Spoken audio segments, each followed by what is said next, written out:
water bottle. I'm Hannah, and I'm Ailish.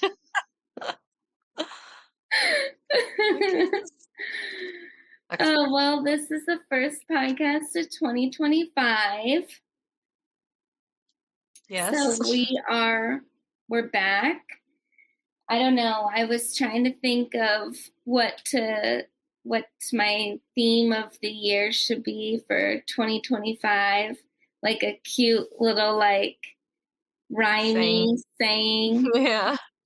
But all I could think of that rhymes are survive, thrive, alive.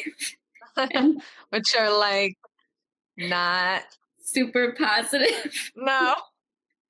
I know. I made my little Pinterest vision board.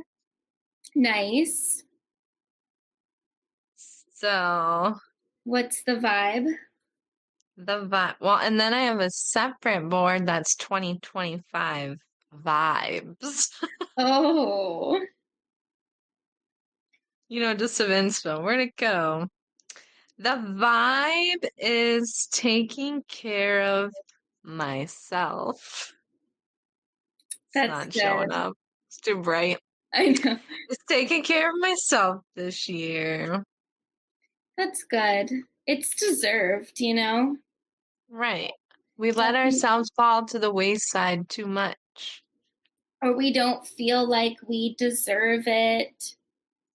Mm-hmm. But we do. We sure do. 2025 is going to be our year. Most definitely. We just have to ignore all the tragedies in the world that are already happening. Literally, not to be a downer as our first episode, but these fires in LA are just absolutely horrific. I know. They're I can't even, and they just feel like they're moving so quickly, and just destroying neighborhoods, and then they just keep moving. Once they burned everything, they just leave. It's that is crazy. I know, the winds are just insane, and I seriously can't even fathom a house fire or a wildfire. That is such a nightmare. To have your house burn down, and even they evacuate, but what do you take? How do you even, you're so flustered. How do you even take things that, you're actually going to want or need? Right, especially if you have to fly somewhere. It's you can't take that much on a plane. I know, or seeing all the snaps from Heidi and Spencer. It's just so sad, the small things where Heidi was oh, we don't have Gunner's drawings, his artwork. You're never gonna get that back. And it's yeah, they are lucky that they are safe, and it's that, but all those priceless things, it's just unfathomable. I know. It's even if you do have the money to replace clothes and kitchen stuff, just for everything to be gone, you can't get any of your stuff. You can't get anything that you had at all. It's just gone. And then to see the pictures, they've shown some photos of aerial shots or whatever of homes. I mean, it's all gone. There's not, it's not even oh, you could go in and see if you could find anything. No, there's literally nothing left. I know. And to have just everybody just doesn't have a house anymore. And it was sad too. And they're we made all these friends at this school, and now everyone's probably all gonna have to go to all these different schools. I mean, how do you even where are these people gonna go? Yeah, you can rebuild, but you can't rebuild all the businesses if anybody's gonna be able to. And how long does that take too? That takes years to rebuild everything. It's just bad. Gone, engulfed. It's so crazy too because I mean, I've never been to that part of California and in the Pacific Palisades, but I feel like I know it because of watching Heidi and Spencer's snaps so much and like seeing the area. And now that's just totally gone. Like all those like little stores and shops and cafes and everything that they go to is just gone. And like, yeah, their son's school. Like, can you imagine, like, if our school would have burned down? Like, that is just crazy. I know, or like our whole city. It would have Yeah, just been insane. Like, I can't even fathom it. I know. And like, yeah, they do have the money to just go and buy new things, but it still is so traumatic. Like, that's just No, so sad. I know, and to just have everything gone. But And it doesn't seem like things are letting up either. Like it no, just not. And like we're recording on the 9th, and it yeah, still seems like it's like ravaging the yeah, city. yeah, and it's only spreading further. And I mean, I haven't like read a bunch of news stories about things, but like it seemed like I don't know if it's just that it's been a super dry year or if there was some type of issue where like the county or the city or whatever wasn't prepared because they're saying that like the fire hydrants don't have any water in them and it's just like whoa like that obviously is a huge issue but then also the winds are so bad that the planes can't always fly up there to drop water either. So it just, like I've heard where maybe people are just kind of upset and looking for, some way to blame it on something. But it just seems like, how did this fire start? Like, was it a person that started it or was it just dryness? I heard it was, well, then you start to hear rumblings of other stuff, but I heard it was the dryness with that, like, category 2 wind, like a category 2 hurricane winds that is just that blew it all out like that. And then, yeah, then they were saying that they also didn't have enough water to like put it out, and that's why it keeps spreading. But I feel like with that kind of wind, I don't know how you could even keep it under control. Right. I don't know either because if the winds are so bad, like, I mean, you're spraying water, it's probably disintegrating with the Blowing, yeah. heat. Yeah. I don't know. It just, oh, God, so heartbreaking. And I it's know. just, it's obviously sad when this happens to any person or any place, but because it's so many well-known celebrities, it makes it feel like it's just like that parasocial thing where it's like, oh my God, we know them. Like Leighton Or Meester like, and Adam Brody's house. Like, no. right. Or like just putting faces to the victims Yeah. because it's when it's other people, it just doesn't get the news coverage like it does when it's the celebrities. And I can be like, oh, that's this person. But I was talking to my husband about it too, and I was like, there's so much like history in Hollywood too, and to see it just all disappear is insane. I know it really is. And saw a snap where Heidi was saying, like, the Pacific Palisades, like, it seems like it's all like just celebrities and stuff, but there's actually a lot of just like, relatively normal people. Like, I saw an article too where it said that a lot of like Holocaust survivors had put up roots there and like it's not just the rich and famous that are affected by this either. It's a lot of like people who this is literally like what they worked for their entire life and it's not so Right. easy to just get it back. No. So sad. Yeah, so we'll have to see what happens I as the know. days continue. I know, fire is just so scary. Like, that just terrifies me. I know, and just seeing it. I remember this one time when I was, I don't know, I was with my step siblings and we were in a car and there was like a fire happening on the side of the road. And it was just, I don't even know. And it wouldn't be a forest fire because there's not a forest, but it was just like this huge fire that was like out of control.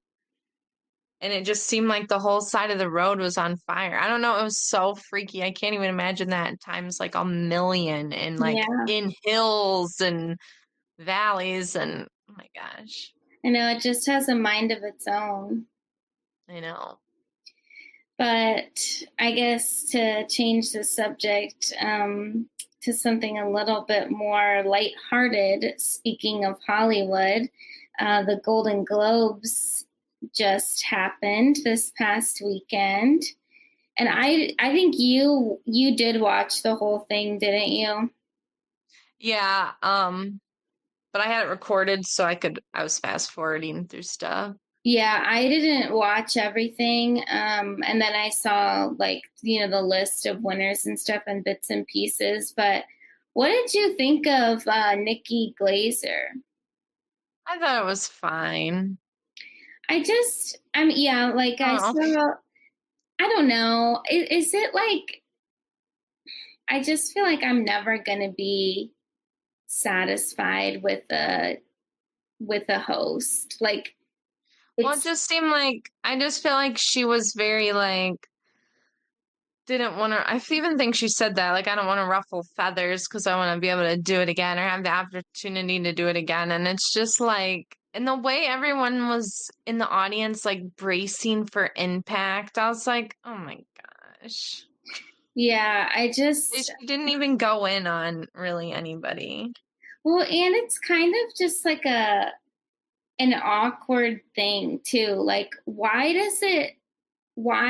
is it that it has to be like a huge roast? Like, can't Right. things be funny without literally just ripping people to shreds too? Like, the only hosts that I mean that that like stand out in my mind that I fully enjoyed, like, was when Ricky Gervais did it all those times, because it felt like he did go in on everybody and he's like, I literally have nothing to lose, like I don't care, and he was honestly like real about the people in Hollywood.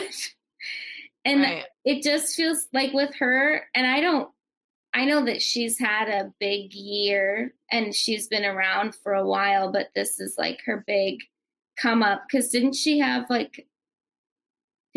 Netflix special? I think so. And then I know that she has a podcast, but like she even admitted like, I want to do it again. It's like, I almost feel like you have to go in there as like, this is going to be great for me, or I'm not going to be asked to do it again, and not have those like, I don't know, fears almost, or things holding you back. Like, just do it. Like, who cares? Mm-hmm. But I don't know. Or No, like, I thought she was fine. yeah, like there's definitely been worse people at award shows, that's for sure. I did like Dan and Eugene Levy. They didn't do the Golden Globes though, but I Oh yeah, liked I forgot. they were Yeah. fine because they were kind of like lighthearted and fun. I know I do kind of like the dual host thing because I think the people feel less nervous. Yeah, less pressure. Yeah, and it just makes them feel like, I don't know, it just feels a little bit more natural when they're up there by themselves. Like that's gotta be a freaky Yeah, feeling. then it feels like it's just a whole freaking 3 hours of stand up, like Right. that is scary. But you have to make sure that you have the good chemistry with the two people, because we've seen that go horribly wrong in the past. Right. I know. I've said it like 50,000 times, but I just don't understand the Amelia Perez thing. I just don't It get would it. it feels like and I didn't watch it, but it just feels almost like an industry plant movie or something. Like, what do they have to gain by giving this movie so many awards?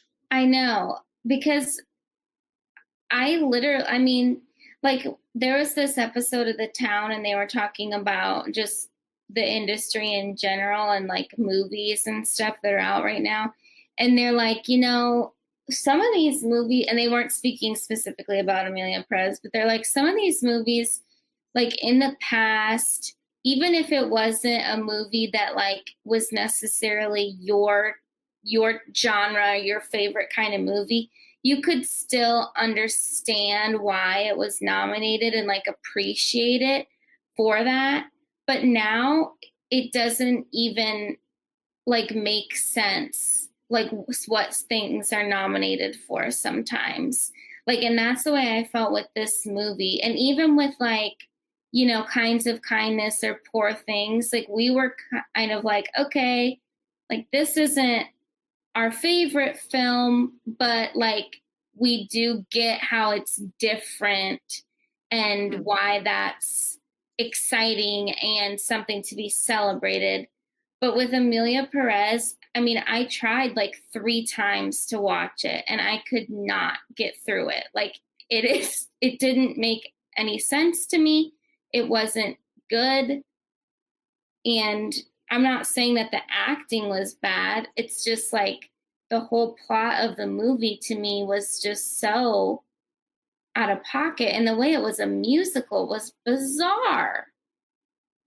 It just kind of seems like it almost felt like Netflix was trying to, or somebody was trying to give Netflix like more credit or something, or give them more credibility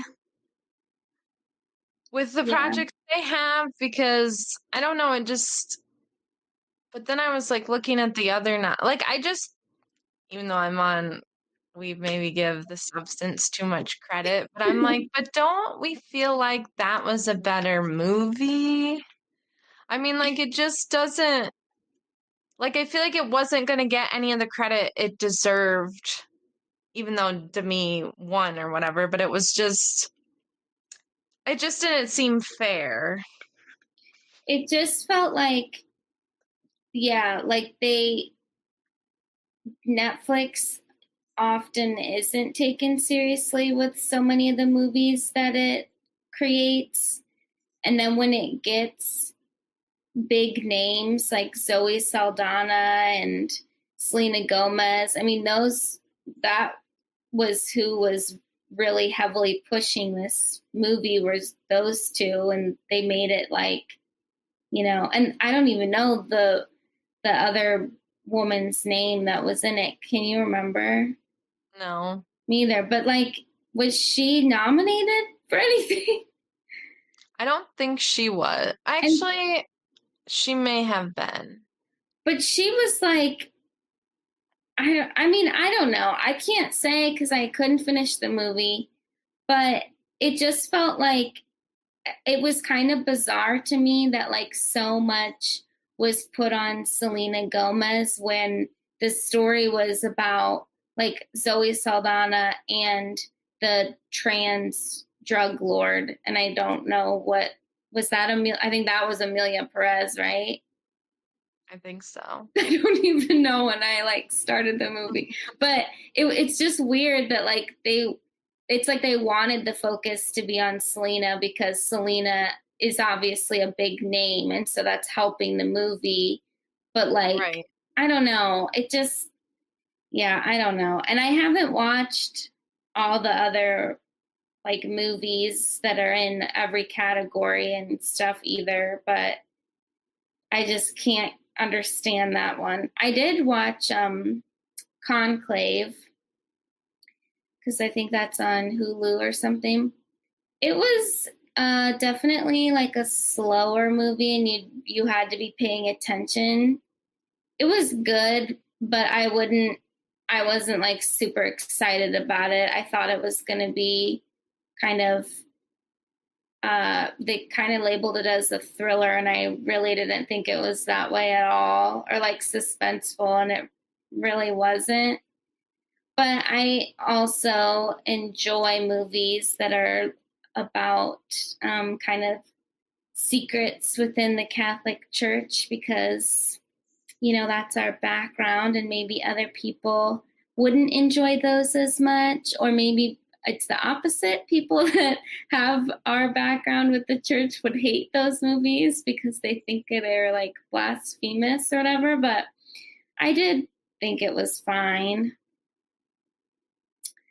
And I haven't seen any of the other movies. No. Did you see that the baby girl, or I mean, not baby girl, the last show girl with Pam Anderson? I kept seeing that was like on the Golden Globes like radar, but I hadn't seen anything for it. I only saw just like the previews, but I didn't see when it was coming out, if it was just a limited release. I didn't know when it came out. Yeah, it must have been a limited release because I just saw a commercial the other day that said it was coming to theaters this Friday. Oh. So it must have been, probably like LA, New York, those types of things beforehand, or else it wouldn't have been in awards consideration. But it's just like so frustrating because I don't know, I feel like we are in touch with this kind of stuff, but like where was the promo for that movie? Right. Like I hardly saw anything for it. But I don't know. And I did see the other movie. Oh, I think you said already that you watched Night Bitch. What'd you say? Did you say that you already watched Night Bitch? Yes. I just watched that because it came to Hulu or something. And I did think that things got a little weird at points, but I like overall enjoyed the themes explored in that film. Yeah, I felt the same way because I had listened to the book before I ever even heard, this was a little while ago, but that it was even going to be a movie.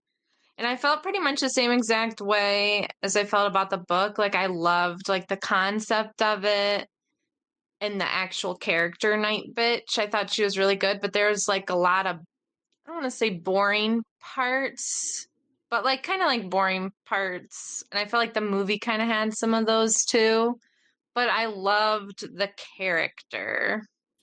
Yeah, I did too. But I think what the movie was lacking, even though I do think they tried, and I want to give them credit for that too, was there was so much inner dialogue in the book, which made the characters so much more likable. And then you kind of like see more about how she's like going through maybe some kind of psychosis. But and I think they tried to do that a little bit with the movie when like, when she'd be saying something and she'd say like this crazy thing and then it'd click back to reality. And then we'd get like a couple of her little narrations. But I didn't think the movie was too bad. I actually kind of liked it. And I wasn't picturing, but I can't really remember who I was fully picturing to play Night Bitch, but I thought Amy Adams actually did really good. And I thought the little kid did good too. I was like, I feel like he did a perfect job. And I know he's not like, he was what, like 2? But I thought he did a really good job. Like the chemistry between him and her were really good. Yeah, I thought that exact same thing about that little boy. And I was almost like in awe at points of how, like, did they,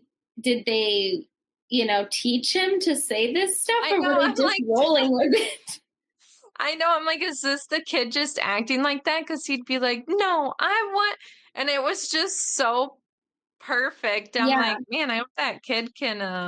I don't know if he's just being naughty or if he's actually doing good, but I really, I thought he did really good, which isn't really the point, but I know, but it worked you really well. yeah, and you could tell that he and Amy Adams had spent real time together because like he Yeah, I was thought so comfortable.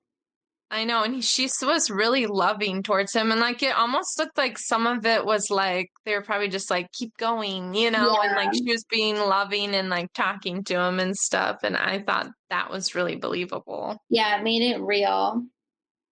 It did. But the only thing about that movie that it didn't like take me out of it, but it just felt like, oh, okay, was like when she actually would like transform into the dog. And then I'm just like, okay, like I guess for me, I was like, and I'm sure that this was explained way more in the book because of the inner dialogue and all that stuff. And that's hard to translate into a film sometimes.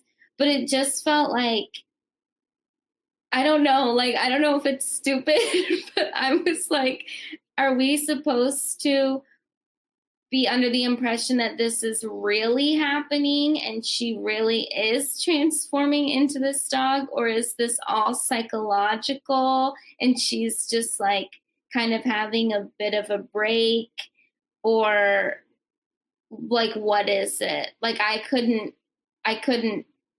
understand that part. I know, I definitely think like within the book and the movie, it's supposed to be kind of like we don't know if she's really turning into it, but I do think the book, because in the book, she thinks more, it explains more how she thinks the other moms also turn into the dogs. Yeah. And I don't think that the movie did as good of a job as the book did with that. No, because it just kind of alluded to Yeah, it. you're like, okay. Where in the book, she's like having like, it has to be them. Like, why else would they say this? And blah, blah, blah, blah, blah. But yeah, it was kind of fun. But I thought it had like a lot of cool stuff in it. Like, I still think the movie did a good job with just the conversation around like motherhood and womanhood and Oh yeah, I agree. I thought that the overall like themes, like I said, that were explored in the movie were really like I think needed because I I'm sure a lot of moms like feel that exact same way, especially a mom portrayed as Amy Adams was in this movie, like one where the husband is doing his own thing and she kind of like reluctantly became this stay-at-home mom. Like that's so freaking hard. Like she doesn't even right. recognize herself anymore. Like so many women feel that way. Mm-hmm. But yeah, and it's funny because when I first heard of the movie, I'm like, wow, that sounds really dumb. Like I think the description like was not good from what I heard. But then you said that you had watched it, and then because it was like an awards consideration, I wanted to see it, and I was very pleasantly surprised. Yeah. It was just like I didn't think it was really like a body horror though. Like I know there were some parts, but nothing bad. Yeah, and the book, in my opinion, if I remember correctly, wasn't like a ton of body horror either, but I thought that was interesting too when I heard people were kind of talking about it in that way. And I was like, I mean, I don't think it was. I mean, it was just showing her little like transformation. And I mean, there was a couple scenes where it was like, ooh, but Yeah. it wasn't like, I wouldn't have called it that. No, it wasn't anything like that was overly gross that like I couldn't look at or that really gave me like be squirmish or anything like that. Hmm. Um I really want to see A Real Pain. Me too. I think that's coming to streaming soon. I know because it was in theaters for literally 1 second. I know. What did you give your thoughts on Nosferatu? Because you saw that over the holidays. I really, really liked it. I thought it was really tragic and beautiful, and it was just so pretty. Just all the scenes. And Lily Rose Depp, it reminded me too of like, you know, like her ex-boyfriend, Timothy Chalamet, just like she looks so good on camera. Like I mean, some of the shots, the one shot towards the end where she's like, where they're like trying to kill Orlok or whatever, and the sun comes up and she's like kind of basically dying. And she like just comes up like this, and the way the lighting was and everything, and she looked sickly, but she looked so beautiful. Like it was so mesmerizing. Yeah. But and I thought Nicholas Hoult did really good. He was so sweet in that movie. And then Bill Skarsgård, he was pretty creepy. I will say the mustache on his character, I did not like that. It didn't make I don't know, because I just feel like Bill Skarsgård as a creature would have been so cool looking.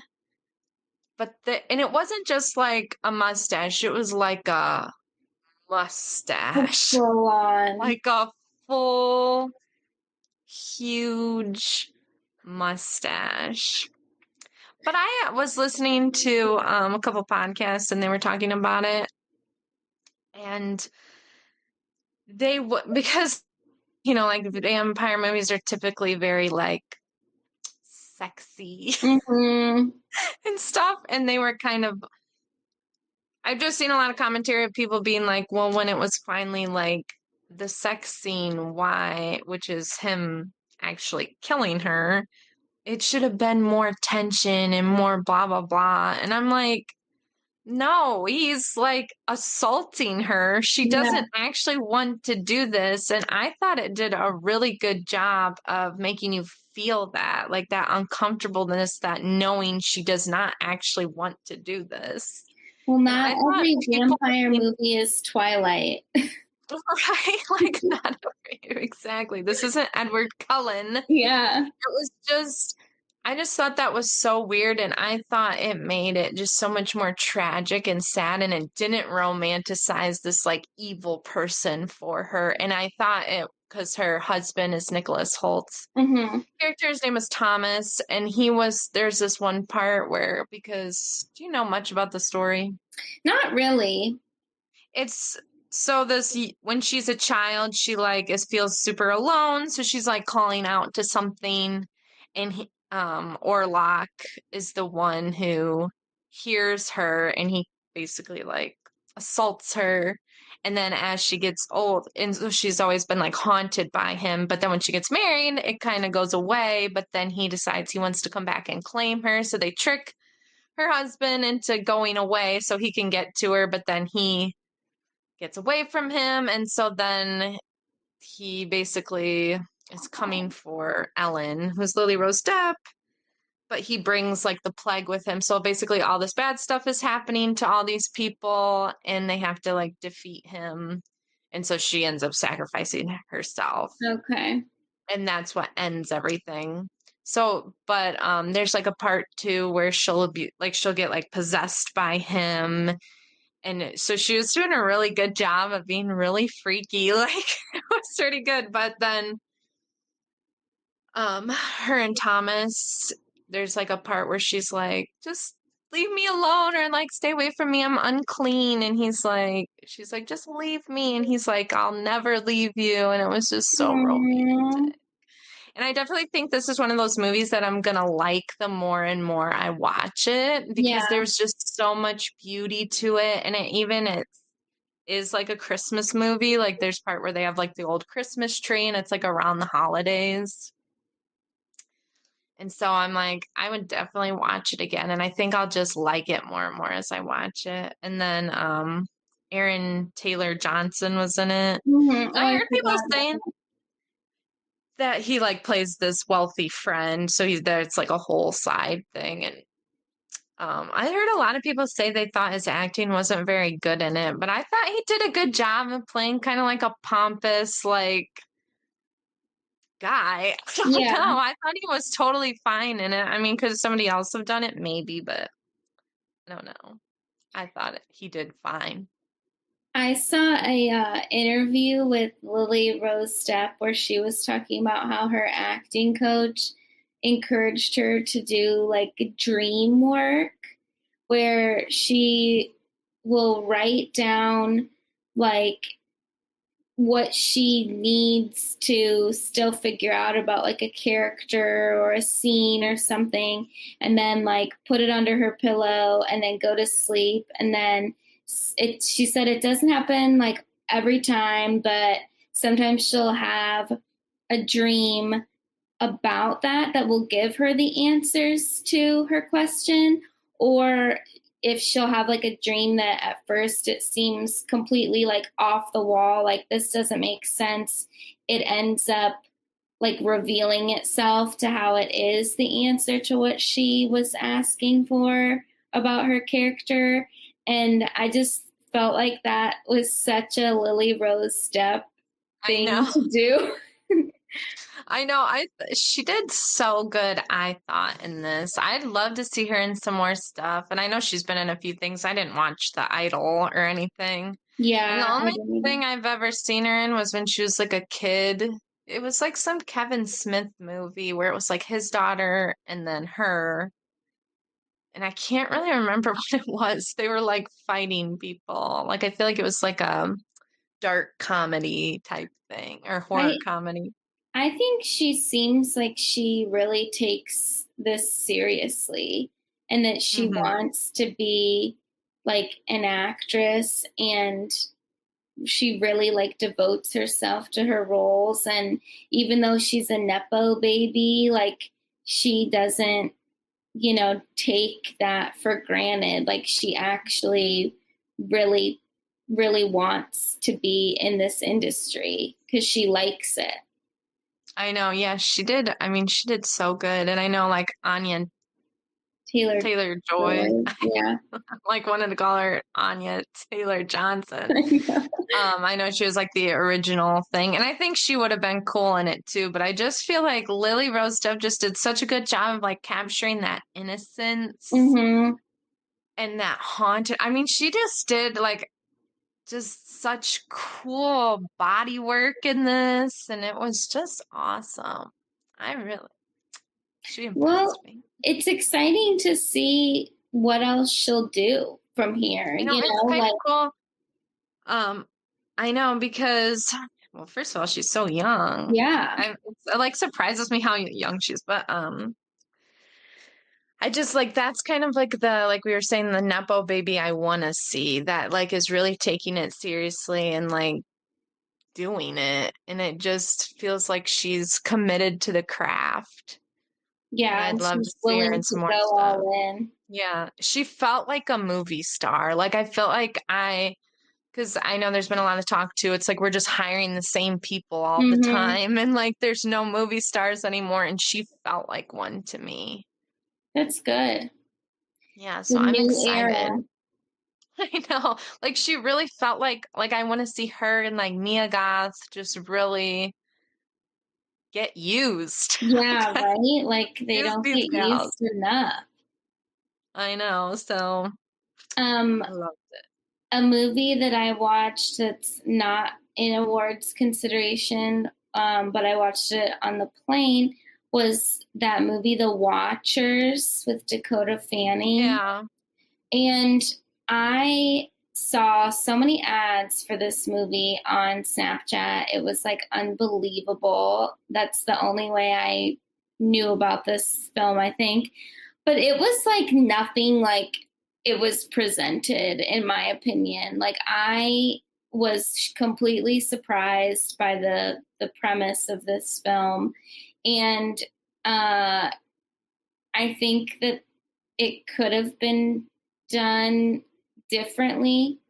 Like basically it's actually about like kind of like Irish like fairies and folklore and stuff like that, which I think that those ideas are really like fun and can be really creepy in movies. But the way that they did this, it just felt like one of those ideas that like wasn't fully thought through, and it showed, and it felt like that. But I actually did enjoy Dakota Fanning in it. Like, she really annoyed me as a child actor for some reason because I think just like some of the roles that she played, and then she was like so serious as a child on the red carpet, and it just was like off-putting for some reason. But like, we haven't really seen her in a ton in recent years, and it's kind of just like fun to have her coming back and doing stuff, and then like seeing her and Elle Fanning together at the Golden Globes was just like, I don't know, like I just think that's fun to see them, and they're like both kind of around our age-ish, right? Like Elle is younger, but is is Dakota younger than us, or I think she's our age. I think so or a too. hair older. I know I saw that came to Netflix, but I'm on the list for the book. But I might end up watching the movie before I get the book because I don't want to miss my chance to watch the movie. But I heard mixed things on that book. Well, do you know who? I'm pretty sure that was M. Night Shyamalan's daughter. Yeah. So I could see it kind of.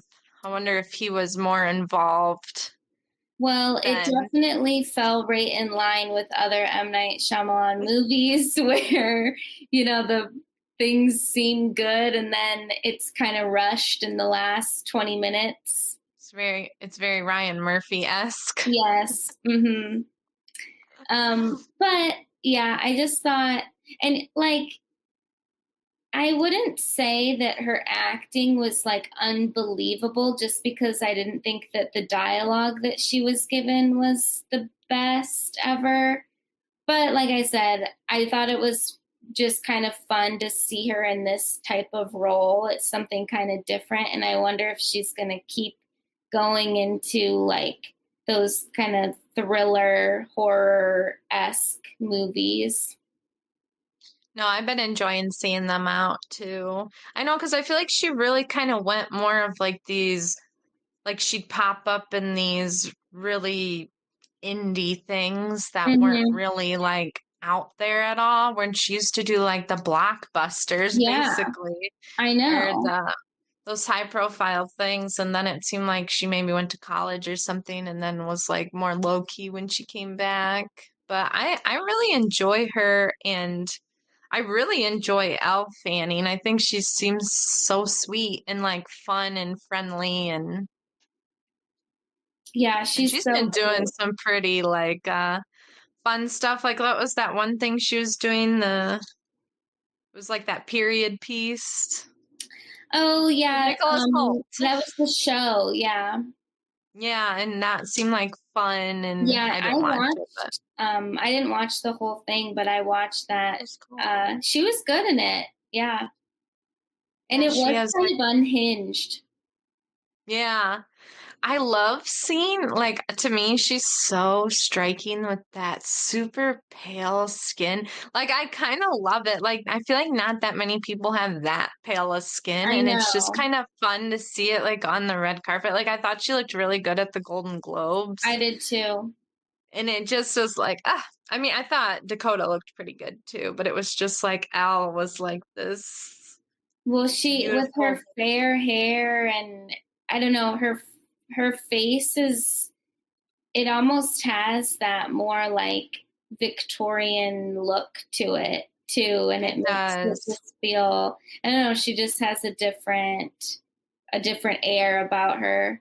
But I didn't love Dakota's dress for the Globes, but I liked what she wore to the after parties. Yeah, that was really good. And the red lip was like fun, and the red was fun. I know, and I know there's been like I've seen a lot of talk on TikTok and stuff just about like the Instagram face and then like the timeless faces. And I'm like, I feel like they have that like timeless face. Yeah. Yeah, I agree. It's so interesting how they both really like, I don't know, I would say it's not super common to have siblings that both really make it in the industry, and both of them have in their own right. I know, and are very accomplished, and Mhm. both of the I know, I agree. It's like there's usually always that one more famous one, but I feel like they've each like had their time to be the more famous one. Yeah, like, it's come and gone for both of them and then come back again, like, they just keep kind of finding ways to reinvent themselves and their careers, and I think that that's kind of, like, the whole point, right? Mhm. But, yeah, those are and then I told you over Christmas I watched that, Wonka movie with Timothy Chalamet, and, I mean, he definitely was a little weirdo in that movie. Mhm. Um, but I mean, it was fine. It was like literally what you would expect, I guess. But it's just like, I don't know. I don't want to sound like that elder millennial here that's like, everything's just so woke. But it's like sometimes with these like movies like that are like kids movies, but also for adults, I'm like, can't we just like straight up tell the story? Like, why do we have to add all these flourishes and things in there that are clearly just added in to like tick a box, or like the overuse of like the AI? I'm like, that just kind of takes me out of a movie.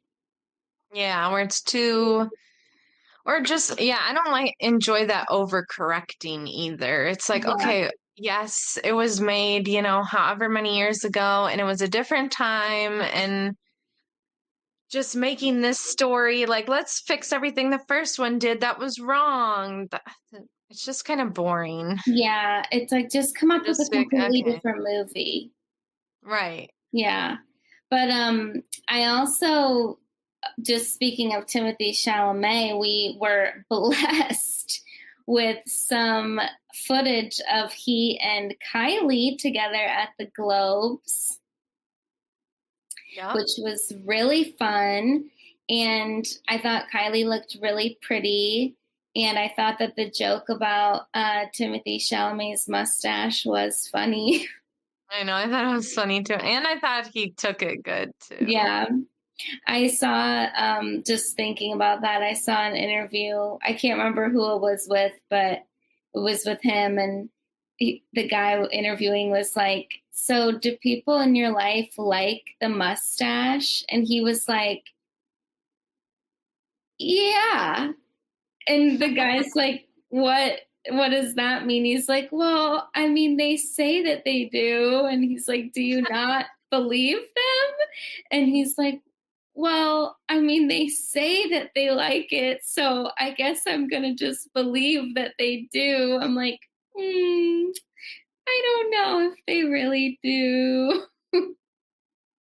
It's funny. I mean, It's not horrible. right. I mean, he's cool, so he Yeah, pulls it off. I know. But I still don't know. I haven't looked up anything with the numbers for the movie A Complete Unknown, but I am a little scared. We've said that before. They've just pushed it so much, and like they've put so much time into it. And when you hear like him talk about it, it's like, oh my God, like this really was, a labor of love for everybody involved. And it would just be really sad if it didn't work out as well as people hope. I know. I just wonder if it's not going to do as well in the theaters, but I do feel like if it comes to streaming and it's like an accessible streaming platform, I do think it will get watched a lot more. I just don't think like that it has the draw for the young people other than Timothy Chalamet to get them into the theater to watch a Tom Dillon biopic. I agree. And I think that he and the press team have done everything right with like how he Right. went on College Game Day and his, Instagram where he's like been going to all these different like college towns and posting these like artsy reels and photos from that tour. Like they've done all the right things to try and get the younger kids, but I just don't know if, I mean, I personally am not a huge Bob Dylan fan that I would be buying a ticket to see this. But if it came out on Hulu or Netflix, then I would probably watch it some weekend. Mm-hmm.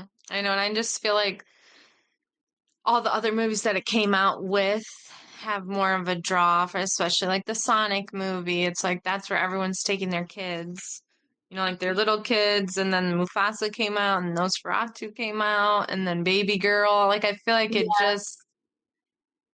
that wasn't, I mean, that's a good time for it to come out, and I think had that been the main big movie that was coming out, maybe it would have did a little bit better, but I I don't want to know. see Baby Girl too. I know. So does your grandma. I know. But So funny. That I one, know. I'm probably just gonna have to wait till that comes on I streaming know, though because it's too. probably going to be out of theaters before Yeah, we even get a chance to go. This would probably be the last weekend to get to go see it, probably. I I mean, know. I could And be I wrong, doubt but that that's all over by us too. Like, I don't think right. that's gonna be in every theater by us. But whatevs. Nicole Kidman, seriously, like, I don't know what has made her want to do all these movies all of a I sudden. know. I know, because I saw the thing where she was like, I want to be baby girl. Like, I Yeah, want to be her. It's just so funny. I do love that she's just kind of like going with it. I mean, because we always hear that your career's gonna die at a certain age, but she just keeps on going, like, and getting these kind of fun roles. I know. Like, she can't stop. I know. Did you see those pictures where she wasn't wearing a wig and she had her natural curly hair out? No, or I don't think I did. She looked so cute. I think she was like doing something with Keith Urban or something, and her hair is like super short, which I mean, I don't know if it's like damage or if it's just that's easier for under the The wigs. wigs, Yeah. right? But it's I thought that her curly hair was so pretty, like back in the day when she was with like Tom Cruise and she had those long No, curly locks. I know, or like Practical Magic. Hmm. Just so pretty. I know. I wonder what is the wig thing. I don't quite understand it. I don't either. Like I I get mean, maybe for like a movie sometimes, but I feel like in that, what even was that? That Zac Efron and the Joey family King movie that she was in. I feel like she could have had her right. I don't know why it had to be the wig. It just didn't. well, and she wears a wig for everything. She had a wig on at I the Golden know. It Globes. just didn't seem like necessary for I some of know. these roles that you would need the specific hair, but I know, I don't know, but maybe she's just so used to wearing wigs at this point that it's like she's not going to stop. It's like she just loves wigs. I don't know. But it is funny, like the TikToks that we would see, like when, what was, why can't I think of the one that came out that was about the like murder with Liev Schreiber, whatever the heck that series was called. But they were like, "Oh, Nicole, we have a role for you. You're gonna be a coastal wife Big who's Little loved." Lies. Yeah, yeah, Big Little Lies, and then the other one that was on Netflix more recently. But they're essentially the same character. So they were like laughing, and then she's like, "Do I get to wear a wig?" And they're like, "Absolutely." She's like, "Sign me up." It's like that's the way the calls go for Nicole and all of her roles. It's I wig know. or nothing. Hmm. No. I don't know if I have any other I didn't see any other movies. I don't think I have any other like timely stuff. Do you? I listened to Travis Barker's book. Oh, you did?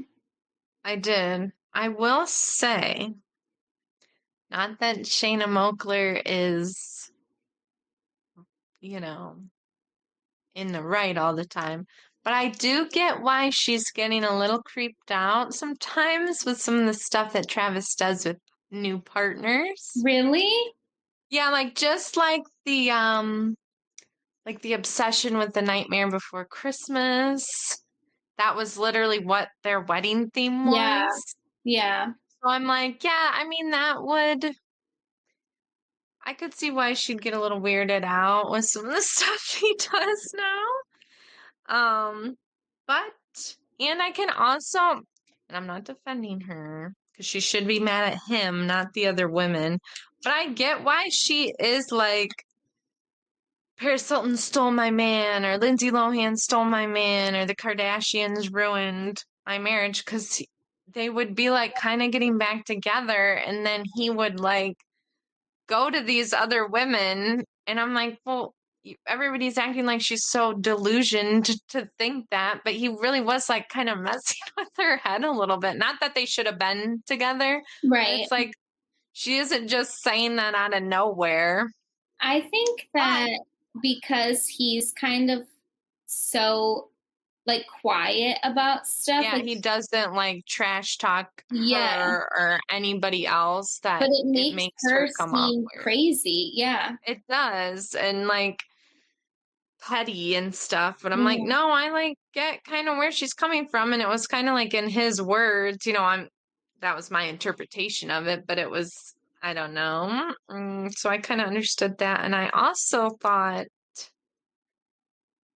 apparently he's like really good friends with like hip hop artists and stuff. So like Alabama's whole aesthetic makes a little bit more sense. I'm not saying it's right, but it makes more sense to why she maybe has an aesthetic, because she grew up around it. Again, I don't know if that makes it We're right, throwing but her a it's, bone here. yeah, like, okay, I get it, I guess, or kind of. And he did say, because I was curious about all the Kim stuff that everybody was making a big deal about, and he said in it that they never hooked up. So I It's don't like know if he's with lying. that, it's like I don't know. What are you gonna say? Like, are you Yeah, but really this was gonna say before all that. that the book came out?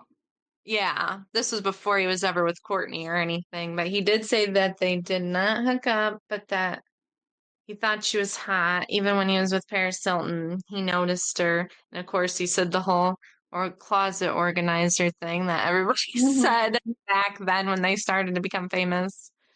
But that's what he said. I don't know if that's true or not, but he admitted to hooking up with other people. So, So maybe it is true. Maybe they never did yeah, hook up.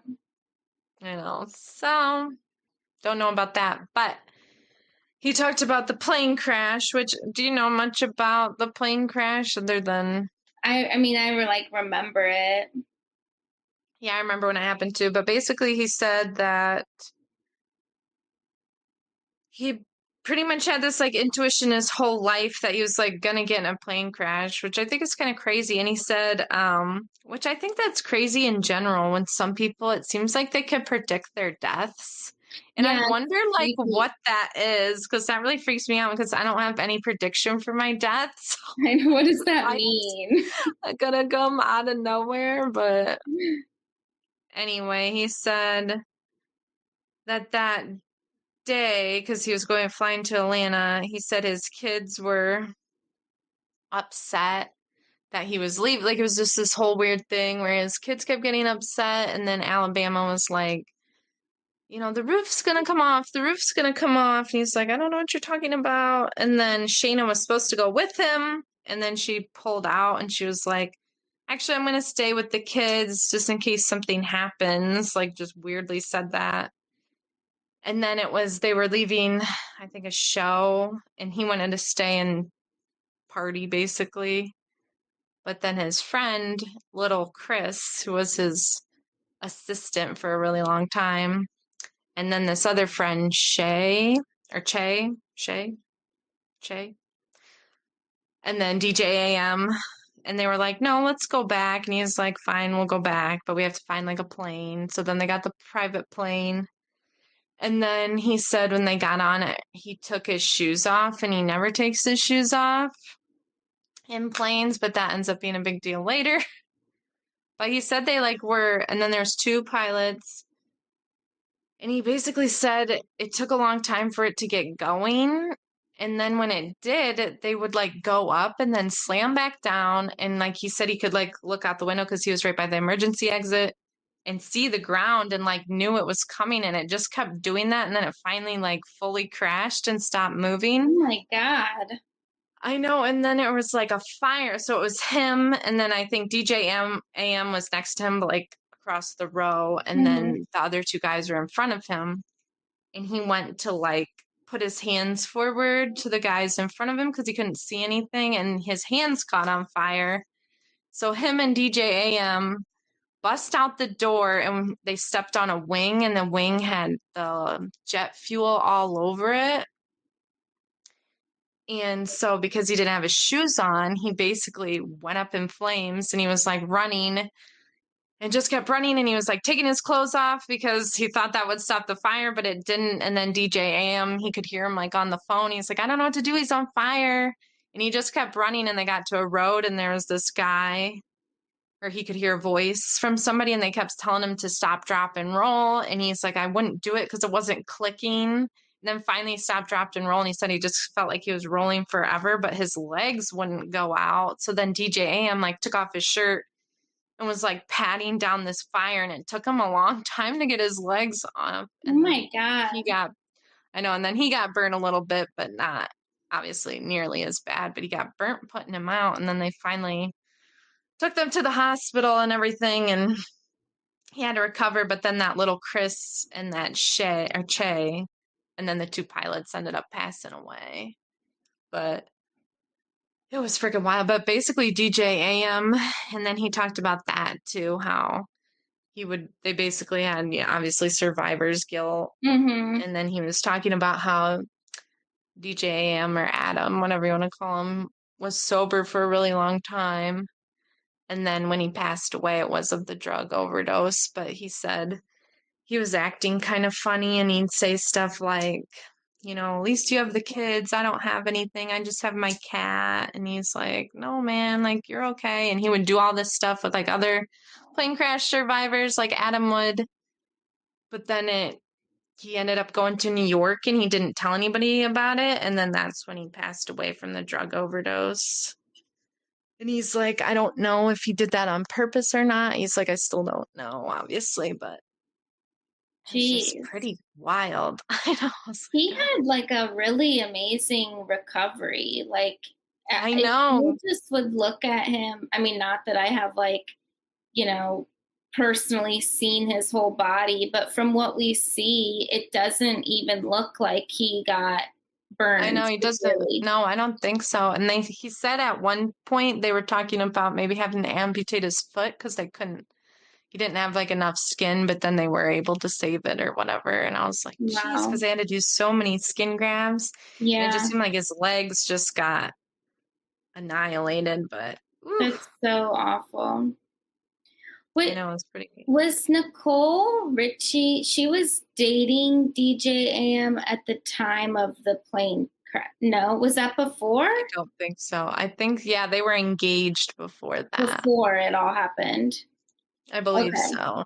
Because I knew that they weren't together when he died. Yeah. Yeah. Okay, yeah, I couldn't remember the timeline. I know, that was crazy. That was crazy. That whole, again, that's just that period of pop culture. Like weird stuff was happening like constantly. It felt Left and like, right. I know. yeah, I know. And he was even talking about like the paparazzi, because I feel like we always think the paparazzi with like female celebrities, but he was talking about it that, it's like he'd basically get in fights with them. And if they were yeah, bothering him with the family, and he'd be like, come on. Or if he was just dating somebody, it's like they're just constantly taking pictures. It was just kind of interesting to hear it from a guy's perspective because we never yeah, get that perspective. And I feel yeah. like it seemed like they weren't as hounded as badly, but I mean, I know Zac Efron's talked about that too, but I feel like people just don't talk about it for the guys as much as they do the girls. No, they don't. Speaking of a book, were you on the list for Heather Gay's new book? I don't know if I'm on the list for that one. Okay, because I just finished that. And if you were on the list for it, I wouldn't like. There's really just one thing I wanted to say about it because it's about the Monica and Reality Von Teese thing. But Yeah. that was like the last two chapters of the book were completely devoted to that and like I had breaking, heard that. yeah, and breaking down like every little thing and every piece of evidence that she had and against her and all this stuff. And I like didn't like that because I kind of like don't care.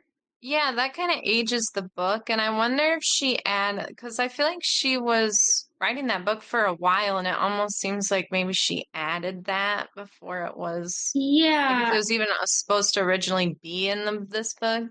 and like for it to be two whole chapters, it just really was like, why? And the way that she like said all this stuff, it's like, I get like we've gone through why that whole thing was a betrayal and whatever, yada, yada, yada. But it almost like the way she was saying how she did all this like research and investigating, and she had that hairstylist that used to be in on it share all these messages. Like to me, it kind of just made her come off as a little bit um like psycho about the whole thing.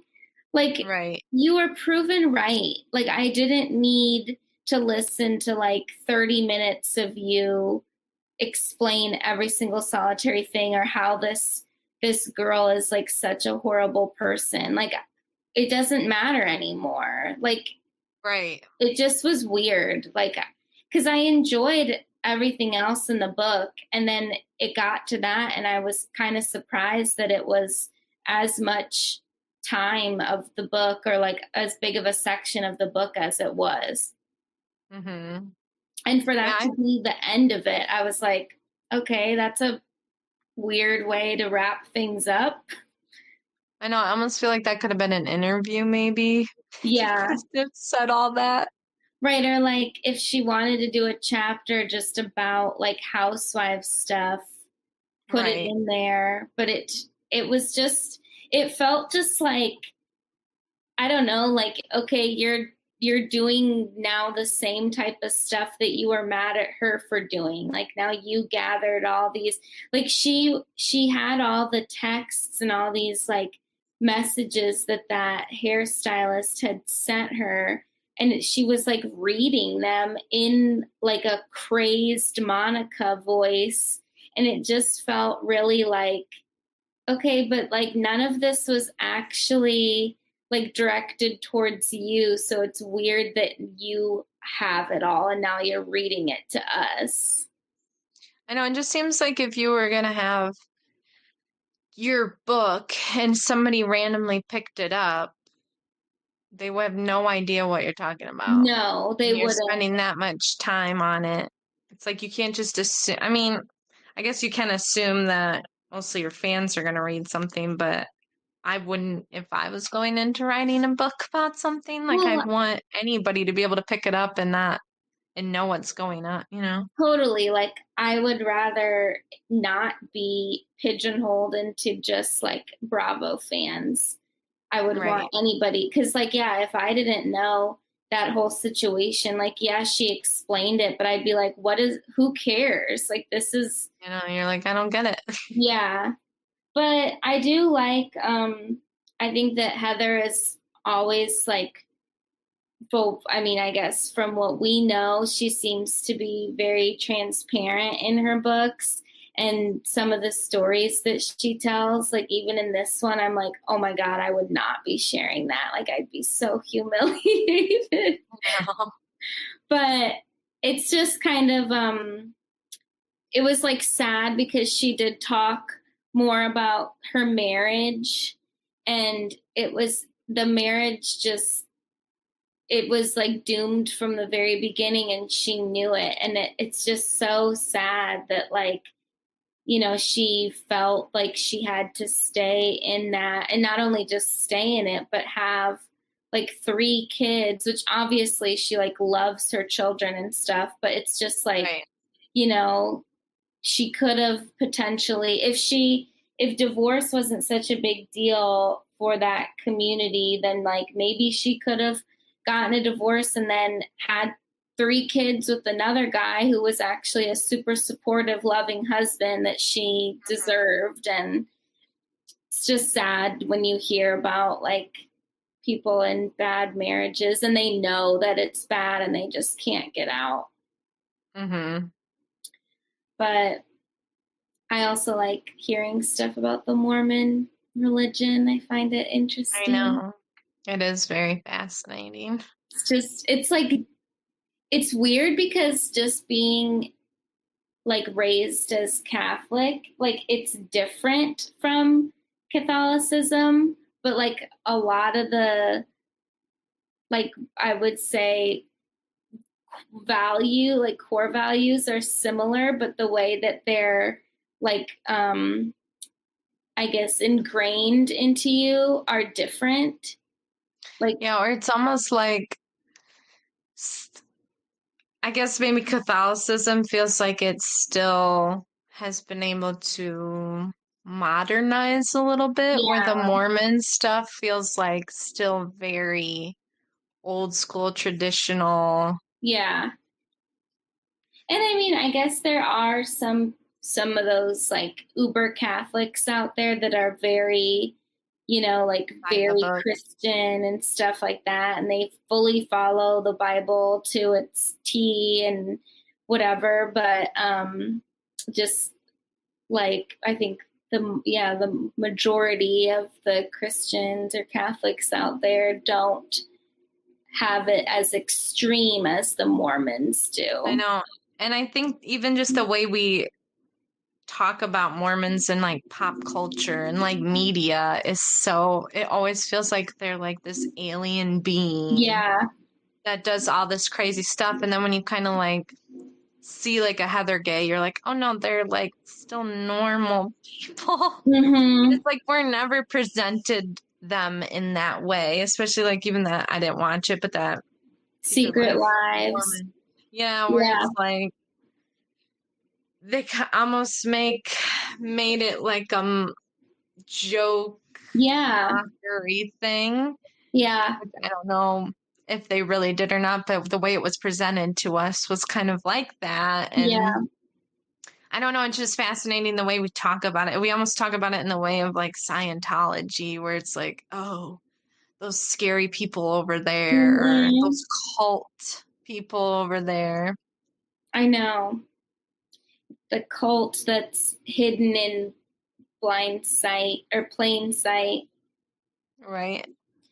But yeah, I mean, her book, I thought it was good. Like, it's definitely not, you know, like a crazy secret breaking book or anything like that, but like it's just very much like the first one. It was an enjoyable read. Well, and I thought the first one was one of the better books to come from a Bravo celebrity. Well, I think that's because of her history. You know, like Right. she actually does have more of a history with being in the Mormon church and stuff. Like there's more that she's experienced, and it's just fascinating. Like, even when Right, she and talks about when she goes on those, when she went on like her little missions and stuff, like before college or whenever that was, it's like, it's so interesting to like hear her talk about that. And I don't know, it's just something different. You don't hear that from a lot of Bravo celebrities. no, we always get like the very PR, like especially when they do their audiobooks and they're very calm and soft Mm-hmm. spoken. It's like I've seen you flip tables, girl. Right. Like, please give me a Not break. buying it. But yeah, that's why I think she seems to be very like transparent about stuff, because some of her stories are actually like really embarrassing, and I she know. still tells them, Yes. which I enjoy. Yes. I don't think that I fully caught up on Beverly Hills. I don't even remember the last episode that we had talked No, about. I forgot that it was coming back this week, but I haven't watched it because totally forgot. Yeah, I just wanted to speak just like in general about like Sutton is really grinding my gears this season. I Like, typically don't enjoy her. yeah, I don't get why she's on this soapbox talking about like a sisterhood and everybody has to stick together. Like, where did that come from? I don't know. She must have saw it in the comments, I guess. I don't know. And I am like, I kind of do like this new version of Dorit where although like some things I think are a little like performative, but I think all of them can be performative at times. But I do like that she's just like speaking her mind and like, who cares? Like, she literally does not care anymore and is just gonna Yeah. like say anything. And I am enjoying that, and I'm enjoying her and Erica's like friendship on the show too. Mm-hmm. But I think because I was watching one episode earlier, and it was, I think, the episode after Kyle's denim and diamonds, or whatever that party was called. I think it was the episode after that where Garcelle is showcasing her beach house, and I don't know how many I've missed. I don't know if I have more to catch up on or not, but Was that house in Malibu? Like, is that house still standing? I don't know. I was thinking that too about that house and some of the other things that they Probably were. have to like look up her Instagram or something I to see know, if to she. see. So sad. Crazy. I know. Garcelle is like, I don't like, I think she likes to just stir stuff up too. But whenever she talks about her movies and stuff, it's like, okay, yeah, it's great that you're working again and that you're doing all this stuff, and that's definitely an achievement. But where are these movies? Like, Right. where are they coming out on? I don't know. Aren't they on Lifetime? They have to be like all just Lifetime movies. I know. Was there a Netflix thing? I can't remember. And not that there's anything wrong with that, I guess. It's just like, let's just call it what it is here. Like, Right. I know Lifetime like pays a decent amount, but is it really that exciting if you're directing like a Lifetime movie that I don't even know who's gonna seriously watch it? I know. I never really understand that, like those network movie situations, like how they make money off of that stuff, or like the ratings and stuff. It's like, so Yeah. if it has high ratings, did you, if more people watch it, then do they get more money because of the ads? Because it was viewed that many more times in that many more households? Like, I wonder how all that works on those networks? I don't know anymore. Like, what's a successful Lifetime movie? Yeah, like, I literally don't know. Like, this, I'm guessing Lifetime has its own, like, streaming as well with, like, for the network, but, like, I don't know how it goes. 'Cause, like, who's sitting down and watching these movies? Right. Like, that's what I am just like, I couldn't even, I don't know, whatever. I guess probably the demographic that's watching Housewives. And that's just not us. We're the anomalies where we don't watch the Lifetime films too. And we watch real cinema. Yeah, we're cinephiles. I only watch real cinema. With our letterbox set. Yeah, I know. I got distracted when I got into my email because I had my wrap up. Oh. All of our foreign films that we review. Yes. Just to touch base on one other thing that I don't even want to get into it that much because there's just too much. But the Justin Baldoni and the Blake Lively thing. And when I'm on, the one part that is just very disturbing to me is that algorithm thing and how they can change the algorithm. Because even now on our TikTok, which it was almost stopping me from getting on the TikTok because every time I get on there, it'd just be stuff bashing Blake Lively. And it didn't matter how many times I swiped it. It still was only giving me negativity towards her. And in this little complaint and lawsuit, it basically was saying that somebody had the ability to do that. Yeah, I saw that too. Which it's like, things felt suspicious with that, just in general with the algorithm, but it was wild to actually hear that they were doing that. I know. Whoever, can't remember what her name was, that was on Juicy Scoop on Tuesday.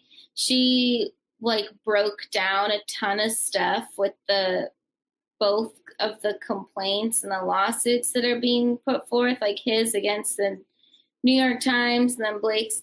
But she was saying too that first of all, how scary that is that somebody, she said, I don't even understand, is it somebody that is in TikTok, that works for TikTok, that is doing that, or what's going on?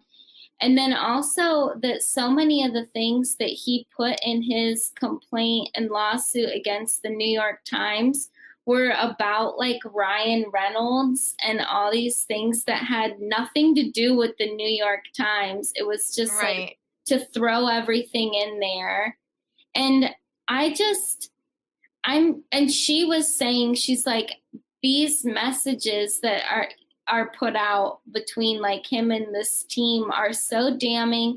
And then there was something else about how one of the girls, the reason why they have all these texts to begin with and emails. Yes, because of that disgruntled employee. Yeah, and she got fired and had to turn over all of her laptop and phone and stuff, and that's how they have everything.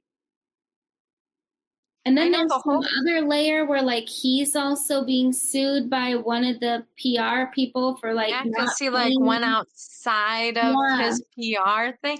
It's it's such a mess. It really is.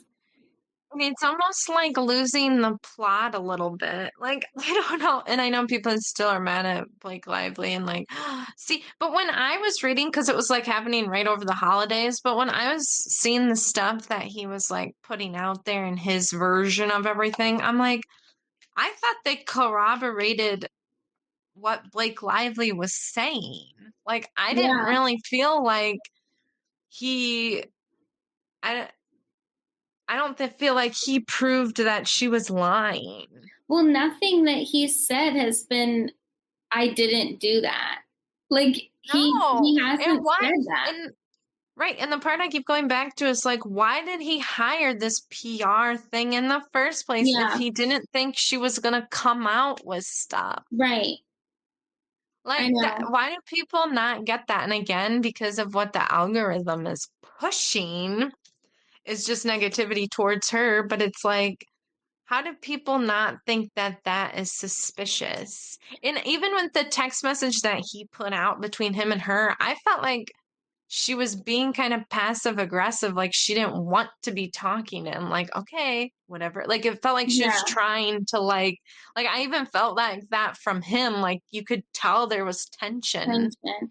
Well, the girl that was on Juicy Scoop said that most, if not all of the texts that were in his that he put out were from the beginning of filming too. Yeah. So it's like, that's a completely different, like you can feel completely different about somebody at the beginning versus the middle versus the end Right. of filming. Exactly. And it's like, how many times can you think too, where you're like trying to have patience with a coworker for a Yeah. long time and finally you're like, okay, I've had enough of your weirdness and I Yeah. don't want to do this anymore. Like, Well, I thought that the interesting thing was that apparently in Blake's contract, it said when promoting the film that you're not yeah. allowed to talk about the domestic violence. No, you're supposed to promote it the exact way she was Yeah. promoting it, and then And he's the then, one who went off script. yep, because things weren't going well. And he's like, oh, well, I'll turn it around and make it seem like So, I'm this feminist male. which is so devious. Yeah. Like that PR team he was working with that like was able to twist everything around. I mean, that was some I The gotta say that fact was some that good work. they Like, literally said in the text messages, like, that we can bury somebody, like, yeah, who and they like talks like that? I know, and the way that they did, and yeah, things still kind of like people were willing to jump on it a lot more. Like it wasn't just all of them, which is like disappointing anyway. But it's Yeah, like the way everything went down exactly the way they said it was going to. yeah. And then it got me, and then they're like, we need the Haley Bieber I treatment. know. I was like, so, and then I don't think this is the case, but I started wondering, like, is Selena's people like pushing this algorithm to hate on? It's like everything I've seen, I'm like questioning it so hard now. I And it's like, know. obviously, we heard rumbles all the time, like PR this and let's try to take somebody down and we're going to ruin this person's career. But to actually see it For done real, and I like know. seeing the full strategy of something was honestly kind of mind blowing. Like it was actually frightening. Well, and the fact that it's almost easier than ever now. Like with social I media, know. the way that it is, it's like, okay, let's just get a little bot farm, and then all these little fake accounts are gonna like these things. They're gonna put this stuff out. I know. And they were saying that on Juicy Scoop that a lot of the stories that were being pushed out, or like clips of things that were being put out about Blake, were from accounts that were like meme accounts or Yeah. like clearly a fake person. And it's like, what the heck? Like, were they behind that? Like, did they just create these? Like, I who's know, to like say? it's kind of freaky. Like Yeah, just to be able to actually fully see that at work and just even to feel like and in this particular situation we did take like Lively's side from the beginning, but just to see how quickly we could have been I influenced know. to switch on somebody just because one person said one thing. And even if I was thinking too, I'm like, well, what if we made like a TikTok and like just started bashing Blake or whatever, how many views we would have got. Like, of Yeah, course, people are being totally. like encouraged to like, yeah, you know what? I don't like her, and I'm gonna make a video about it and get all these comments Well, of because everybody I freaking think out. we said this in a previous episode, but even that one video that we did put out on TikTok about like when Colleen Hoover was on Watch What Happens Live, and like Right. Andy said whatever about like, do you have like the rights or whatever, and she said no, and blah blah blah. Like the hate that we got for Blake in the comments of that Yeah. Not video. even really saying anything for Blake, but the No, way people were like, we nope, like we hate in her. that post, I literally said, like, oh, this seems like a very pointed answer that she gave what went on this movie set. Like, it literally wasn't anything for or against either side. And the people came out and like were seriously hating on her so hard.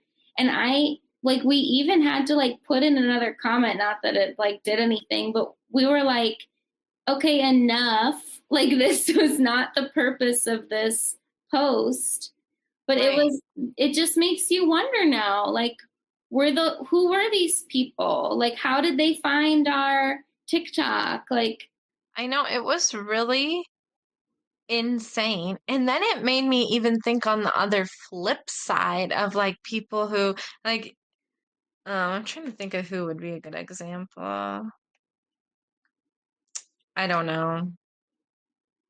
Just somebody who it's like they never have bad press or like it disappears really yeah, quickly. And it was just even crazy to even think about it on that side. Like, yeah, I did this bad thing, but we're gonna get this off the internet, yeah, I basically. know. And then it just like fully works, and then people forget about their crimes. And even Yeah, if somebody tries to like bring it back up, it disappears again. It doesn't get any traction. But then when it's another certain thing, it's like people won't even let it go. Like if I we're know talking there's about like been even I know I can't think of like a specific example right now either, person but who there's like been multiple times where we're like, yeah, what even happened with that? Where did that go? no, Like, it just I didn't hear disappeared. Or anything. okay, maybe like a good one that maybe worked in the other way was remember with Joe Jonas and the Sophie Turner Mm, thing where it was kind of seeming like Joe Jonas, his people were kind of like trying to put out that he was, like this better parent or better or more responsible person. And it was like that went bad. And it was like, okay, let's pull back and go away. yeah, And then it just like went away. And I just wonder how many things were stopped from yeah. people like trying to bring up stuff about Joe Jonas or something. Yeah, I know. That's true. It's Another really, one that they mentioned in that Juicy Scoop was I think that I don't remember if it was the same crisis PR team or if they were just using this as an example of like ways that this can be done, but it was with Jason Sudeikis and the Olivia Wilde. yeah, I know, and it does kind of make me want to like take a step back and think about that because it was like we were presented like Olivia Wilde was this cheating girl who left him for Mm-hmm. Harry Styles, and then she got all the bad press, and he got, like the good edit, Yeah, basically. And it does make you take a step back and be like, wait, what was going on there? Like, I was know. she actually not, or was it maybe as nefarious as It was made we out were to given it be. to? Or even And like, it's like too, I guess just these examples, it's all like the male putting yeah, out it bad gets press against the female. And it's like, I guess I can, not that it's right, but I can see in like a divorce situation, especially if there's kids involved, like I can see why that would be the spin you would want to do, I guess, as like a male trying to like keep afloat because typically, the woman is like, oh, the doting mother. Like that's what everybody is going to naturally gravitate to. So to try and save themselves, they have like a crisis PR team that tries to turn that around. It's like, okay, but like, what does that really do for you? Like, were you really going to be dragged through the coals in the press to right, begin with? Like, why did you right, need to to turn go it around so on her? hard. And like that, even just in the Olivia Wilde and Jason Sudeikis thing, the "Don't Worry, Darling" thing, that was pushed hard. I mean, that's what everyone was talking about was this like scandal on set and Yeah. everything. And it's like, so why did you have to do that? Because maybe you had some bad stuff, but who's going to believe Olivia Wilde now? Because Mm-hmm. you've already ruined her reputation and it was right there baited. Like, of course, people are going to hate Olivia Wilde because she's with the dream guy, Harry Right. Styles. It's like we're already just gonna want to hate her anyway. Yeah. It's why, and even I think we said just briefly, like to each other about like the Johnny Depp and Amber Heard, which we don't have to get into, but it does make you kind of like, hold on, like, I know. hold on And a second. yeah, like when they brought that up as the comparison, because it's the same crisis PR team, like I guess that And that wasn't one's complicated, yeah, but it was very complicated, and it wasn't something that I like followed super, super closely no. either. But yeah, it does make you like take pause. And the difference in that one so far is that like that fully went to, a court Or, case. and they were like an actual like a Yeah. relationship. So it is like a little bit different, but But still I am kind of like side-eyeing it like right.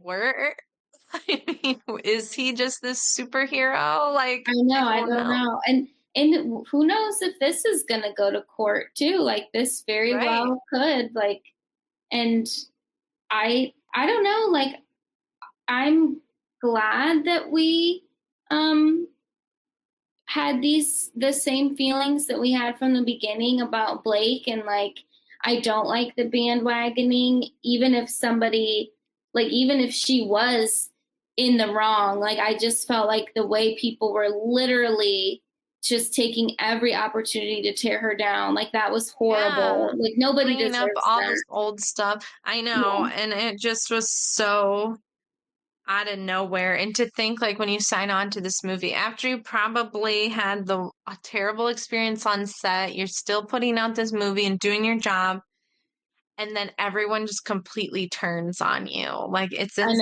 insane. Well, And and it's like, the thing that's the wildest for me is that she wasn't, as far as we know, she wasn't even going to come out with the complaint. yeah, which Like is she crazy tried to too, until handle it. I know, and he was kind of the one who made her do that. It's like, Yeah, hold up, buddy. You did all these creepy woo-woo things to me. But then you hire this freaking crazy person. It was wild. I know. It's interesting too how he is trying to spin this on Ryan Reynolds. They I mentioned this know. on the Juicy Scoop too. Like if this happened to her, then all the people would be like, well, I don't know. Did it really happen? Like, if it did, wouldn't her husband be saying something and wouldn't he be defending her? But then now where we're hearing that like Ryan Reynolds was coming to her aid and to her defense, we're like, how ridiculous that he got involved. Right. I know, and people are like, if it really happened, why did it happen right in front of him then? And Yeah, yada yada yada. And it's like, are you guys dumb? I know. It's Well, like, and it's like, and then he goes, Ryan Reynolds berated me. I said, good. Like yeah, that like didn't, I'm like, he should berate you if you fat shamed your wife. yeah, Like, like the things that you were allegedly doing and saying were pretty disgusting. So I know. I'm glad Yeah, that I he hope did. he did. Yeah, Yeah. It's I would like, want my husband to do that. I know. That sounds like I'd be sitting there like with a smirk on my Yeah, face. I know. And the fact that she would even have to, that's the other thing. I'm like, why would he need to be there if everything was going fine on Right. set? Like he's leaving their children, which was their thing. They always talk about how it's like they can't be working at the same time, Hmm. basically, because why would he do that if nothing was going on? Right. I mean, just from the list of the things, like the complaints and the new like agreement that they had after that initial meeting, like it just seems like Blake went through horrors on that set. And like No, it sounds just like it was a imagine mess. her, like literally a grown woman who is a professional having to probably like call her husband in an emotional state and be like, I need you to come to work with me. Like nobody Right. wants to have to do that. No.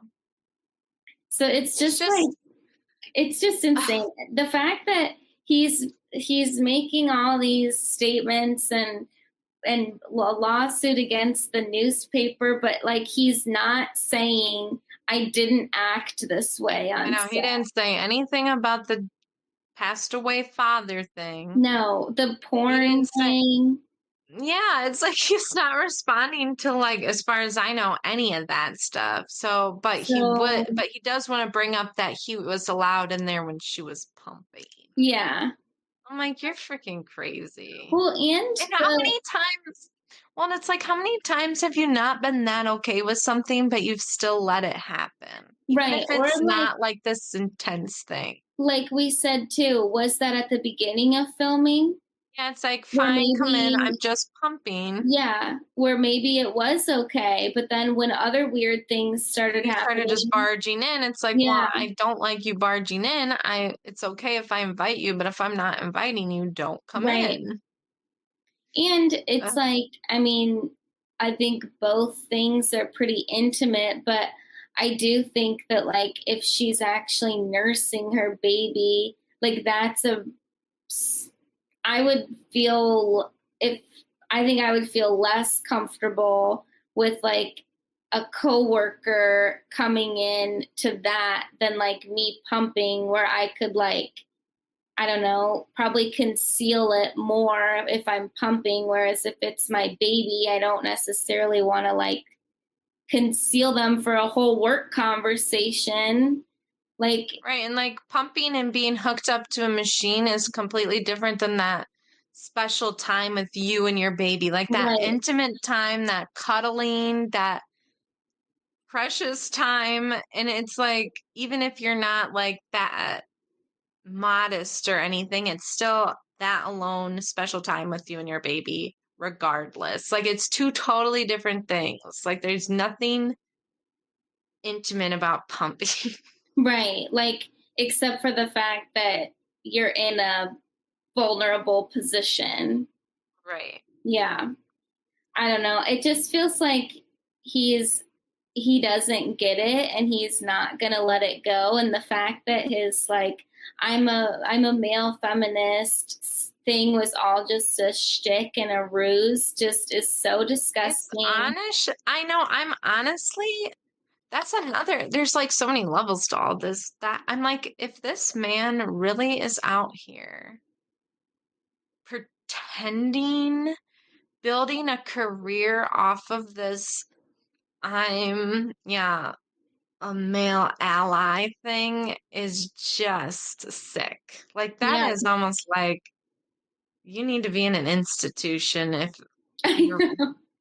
Like, if like, this that is so, I like can't even like wrap my head around going to all that work if everything for that we've heard nothing. is true about Right. this, it's like, uh, who is this person? I know. Like, what is wrong with this I person? know. I'm And every uncomfortable. other, I mean, I don't know if some of his other female co-stars are, if they didn't have that experience or if they, like, just don't want to say anything. I mean, I hope that they did not have that experience because that would just be so sad. But, like, they should consider themselves lucky then, because obviously he's become completely unhinged and, like, I know, decided to lose his mind. and I know people were like, I want to hear from Gina Rodriguez and blah, blah, blah, blah, blah. And acting alongside somebody, in my opinion, you probably would have like a better thing because he's not in charge of you. Yeah, Like, he was totally. the director and actor in this movie, but it's like when that person's like your boss and in charge, you're going to have more and more interactions, especially the director and the lead. Yeah. Did So it's like you maybe just they didn't have that, but thinking about that, did you see, I can't remember who it was that won, and in their speech for the Golden Globes where they yeah, for the brutalist it was for the guy. Brutalist. Well, he made, like, a very pointed speech about, like, as directors and producers and stuff, like, you should have control, and it was almost like a jab at Blake Lively, it seemed, I because know. that was a whole thing Yeah, where she throughout. had the final cut. Well, Yeah. then the higher ups, if that was going to be such a big issue, should have came in there and said, no, he's the director. Yeah. Like, that's not on her. It's not her fault they let her have that. It's like, That's what it I comes don't down know. to me. Everybody is saying like you can, and maybe they are. Maybe like we said before that Blake and Ryan, maybe they are this like evil dynamic duo Powerful. that's so powerful. Maybe, I don't know, but like that does come down to the the companies that are like bankrolling these films and Right. everything, that they're allowing them to have that type of control and like taking that control away from the directors and everybody else. So like Right. And we even talked about that in the beginning. We're yeah, like, what is the actor's role? Are they allowed to have more control than that? Like, who's in charge? And we even had that conversation. yeah, And maybe the industry needs to get that under control. I yeah, don't like know. I mean, I don't know. Like it just seems like a bizarre take to have where you're like mad at Blake because they used her cut of the movie. It's like what I don't know, like I don't hear a lot of other like actors that have their own cut of a film. Like it that must have been Right. something decided upon by multiple people on the team, like that isn't just Right. something that they're allowed to do. I know. Or like, what is, like if it's like, I don't know, sometimes a scary movie, it'll have like the director's Mhm. unrated cut or whatever. It's like, so then who had the original cut? Yeah. So it's like, apparently that isn't just on the director then. Like, Yeah. I don't know. Or I don't know what that means, I Right. guess. Or is it just like extra things that a director wished could have been in but weren't? Like Right. Like, there's what a does lot of that mean? things that we just don't know. Yeah. But it's just like bizarre to blame Blake in that scenario when it's No, like because, clearly that ugh, wasn't just her cracking a whip and saying, I control everything, you know? right. It's like somebody was up there in the higher ups that was fine with her doing that or Yeah. picking whatever. And I don't, well, whatever. I mean, Well, maybe she was in obviously the Colleen editing room Hoover going was back and forth. too. What? Obviously Colleen Hoover was too. Right. And it's You like, know? I'm sure that was in I don't know. Maybe Yeah, I I don't don't know know. what's going on. There's just so much. I mean, we talked about it way longer Kind than of I a, think we like originally meant to. well, But there's so many, I mean, there's just so many things that I'm like, what is going on in the industry? I Like, know it and kind at of the end of the opened up a day, can of worms. it really does. And at the end of the day, I liked the movie. I know I I did thought it too. was, Like I enjoyed it, and even though I didn't read the book, like I still liked it. I thought that it had a good message. Like I no, I didn't thought there was a feel lot of the way other powerful people felt. scenes. Yeah, So, whatever. right. I guess we'll just see how things What do go. we know anyway? Yeah, what do we know? And like we said, we're recording this on January 9th. So when you listen to it tomorrow, there could be even more More lawsuits stuff. out there. Yeah, It sounds like it's just gonna be a mess, like I an know. absolute mess. I So, did just anyway, get a new bottles of Blake's shampoo and hair mask today. So I know that's the other thing. Like, I've my mom had the mousse, but she didn't want to use it anymore, so I have the can or whatever, and I've been putting it in my son's hair to give him like a beach oh, wave. nice. And he literally smells so good because it's Yeah. kind of like a unisex smell, like I think all of it, and he smells so good. Yeah, I love Hair. the smell of it. I love it. You remember when all this was first going on and Blake was getting canceled and we're like, oh no, it's not going to be available anymore. I know, I'm like, this was my first and last bottle. I know. I was just thinking like, oh my God, I'm going to go to Target and it's going to be like half off. I know, right? Or they won't have any, like they never replenished the stock. I know. But no, it was all there, fully stocked and ready to go. So hopefully it continues to Like we could be. hang in there a little bit. Because I really like it. I know. I enjoy it. It's such like just a fun sensory experience. Yeah, and I mean, I think it makes my hair look good. So Yeah, I mean, I don't have any complaints. yeah. But anywho. Team Blake. But anyway, all right. Should we wrap this up? Yes. Do you have a recommendation?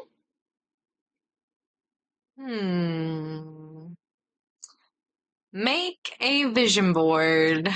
For And 2025. it's super easy to make one on Pinterest, and you can add to it as much as you want, and why not? Mine's just kind of random. As everybody knows, we live in Ohio, so we've been having some chilly temperatures. I finally bought a long puffer coat. It's not like a super, super like marshmallow puffer, but it's like, a warm insulated one. And I think it's really cute. And I like that it's longer and it doesn't have a hood, but it has like a bigger collar that like kind of comes up around your neck to keep you warm. And I think that if you live in a cooler place, that that is the way to go for staying warm in the winters and those frigid temperatures. Yes. So I got mine on at Nordstrom Rack, so it was a deal. So shop those after Christmas deals. Yes. We have to figure out what we want our next book club book to be. See what we can both get. And then we'll have to update people, but we'll just see what happens with that as it comes. So thank you guys so much for listening. Our first episode of 2025. We're excited to be back. And next week we should be back in person unless something changes with our schedules. And that'll be good to be back together again, too. Well, and then it's like sicknesses and I know. I didn't feel well. And I'm like, the last thing I want to do is get you guys sick because you were just sick around Christmas, too. So, yes. But we will see you guys next week. Thanks for listening. Bye.